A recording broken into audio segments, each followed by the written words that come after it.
Netflix will spend $100 million in the next 5 years to improve diversity on film. That's $20 million a year until 2026. This is huge. If you look at what $20 million a year can get you these days, especially if you're a professional sports team, you can attract quite a decent player. Let's say you're the Toronto Blue Jays. You can pay Ryu $20 million a year to pitch for you. Let's say you're the Philadelphia Phillies. You can afford to pay Andrew McCutchen $20 million to patrol your outfield. They're both a little older, but quite decent. While both players cost you $20 million a year, the Blue Jays reported revenue of $265 million in 2019, whereas the Philadelphia Phillies reported a revenue of $392 million in 2019. In contrast, Netflix reported a $20 billion revenue in 2019. By the end of this video, I will share with you whether the $20 million a year investment from Netflix to improve inclusion on film is adequate or insufficient. Let's find out. Hey everyone, this is Yacht. I'm deaf without hearing aids. I'm hard of hearing with hearing aids. I make videos documenting my hearing loss journey. I review hearing aids. I also speak about disability, inclusion, and equity in my videos as well. Make sure to subscribe to my channel for more videos. In a 37-page study, 126 films and 180 series, all US originals released in 2018 and 2019 were examined for inclusivity, on-screen gender, race, ethnicity, LGBTQ, and disability were evaluated for leads, co-leads, main cast, and speaking characters. The study even goes above and beyond to examine inclusivity for people behind the camera as well, which includes directors, creative writers, producers, and creators. They were assessed for gender, race, and ethnicity. The results of this study were phenomenal. For more than a decade, we've seen movements for entertainment companies to include more girls and women on screen, and to hire more women behind the camera in television and in film. Netflix listened and didn't fall into deaf ears like mine. On screen, girls and women filled half of the leading roles, meaning the streaming service have reached gender equality and parity for on-screen representation. Netflix reflects gender equality in key roles. Checkmark.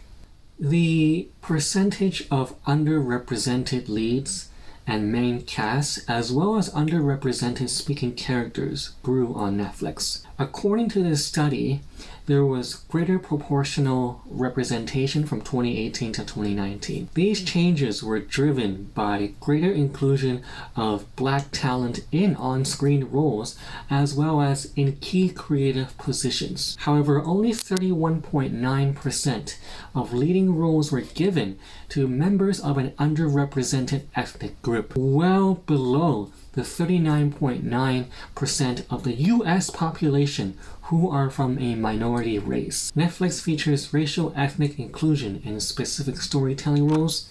Pass. One bright spot for women of color was in leading or co-leading roles. Across all the films and series in 2018 and 2019, girls and women of color were as likely as men of color to fill lead roles. Netflix movies also surpassed top grossing films in their inclusion of leads, co-leads who were women of color. There are areas for improvement, however. Women of color were less likely to fill main cast roles and to be shown as speaking characters on screen across films and series. While women of color gained more prominence in leading roles or as main cast members over the last 2 years or between 2018 and 2019, they are often entirely missing from stories. This is quite important. More than 2/3 of the offerings studied in the report did not portray a Latina woman or girl speaking. More than 85% erased Middle Eastern or North African girls and women. 29.1% left out black females, and 48% show no Asian women. White females, in contrast, were missing from only 4.6% of all stories. Behind the camera, women of color were largely absent in creative roles on Netflix films. Fewer than 10% of the roles across each position that were evaluated, like directors, writers, producers, and creators, went to underrepresented women. Women of color are a critical component of inclusion marginal paths. The representation of LGBTQ community and people with disabilities in entertainment received much attention in recent years. However, on Netflix, there's been little to no evidence or substantial change. So it's imperative to evaluate how Netflix represented these two communities in its content. Beginning with the LGBTQ community, while 12% of the US population identify as members of the LGBTQ community,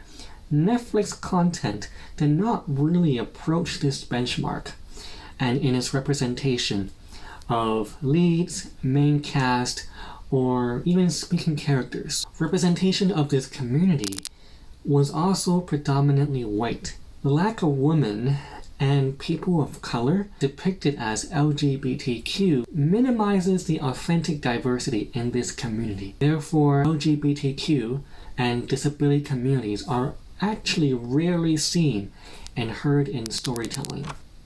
Fail.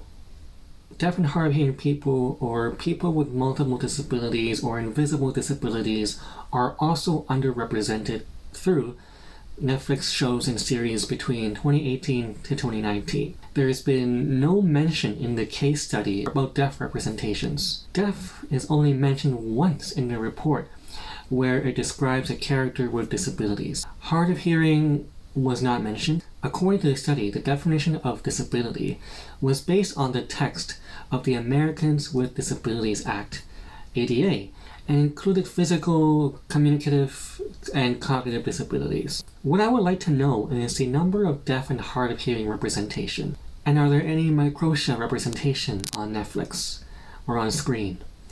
Are there actors who wear prosthetic ears or limbs? Will we start seeing characters wear cochlear implants? Will they be lead characters or supporting cast? Disney, for example, added a character who wears a cochlear implant in the most recent Toy Story movie. Overall, this report takes a really deep look of inclusion in Netflix films and series between 2018 to 2019. From a Netflix corporate social responsibility point of view, this is a big win for the organization. It shows commitment and dedication to improving diversity and inclusion in their content. From an investment perspective, given Netflix makes billions of dollars, $20 million a year is only a fraction of what they spend to acquire content. Netflix recently spent the same amount, $20 million, to acquire Halle Berry's Speechless, Melissa McCarthy's film, The Starling, and $30 million to acquire Malcolm and Mary.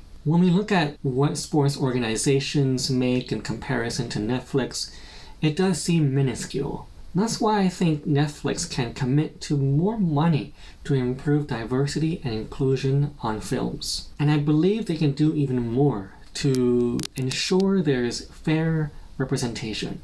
Nonetheless, I do think this study and the public commitment from Netflix is a very good start. Let me know about your thoughts about the latest Netflix inclusion report. Do you like where this is trending? Let me know in the comment section below. Make sure to hit like and subscribe to my channel for more videos in the future. Until next time, goodbye!